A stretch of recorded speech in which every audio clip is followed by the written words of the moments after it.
বিসমিল্লাহির রহমানির রহিম। ঈদ মোবারক। প্রিয় দেশবাসী, আসসালামু আলাইকুম।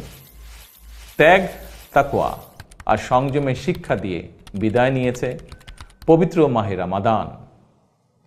মাসব্যাপী সিয়াম সাধনার পর মুসলিম উম্মার বিশ্বজনীন ঐক্য, সংহতি, সহমর্মিতা এবং অনাবিল আনন্দের বার্তা নিয়ে এলো পবিত্র ঈদ উল ফিতর। প্রতিটি ঘরে, প্রতিটি পরিবারে ঈদ আনন্দ পৌঁছে যাক সকলের তরে। আসুন আমরা রমাদানের আদর্শে উদ্বুদ্ধ হয়ে একে অপরের সঙ্গে পবিত্র ঈদ আনন্দ ভাগাভাগি করে নেই। ঈদ উল ফিতর উপলক্ষে আমি প্রিয় দেশবাসীকে জানাই পবিত্র ঈদ উল ফিতরের শুভেচ্ছা। বাংলাদেশ সহ বিশ্ব মুসলিম উম্মার প্রতি জানাই আন্তরিক অভিনন্দন ও মোবারকবাদ। ঈদ মোবারক।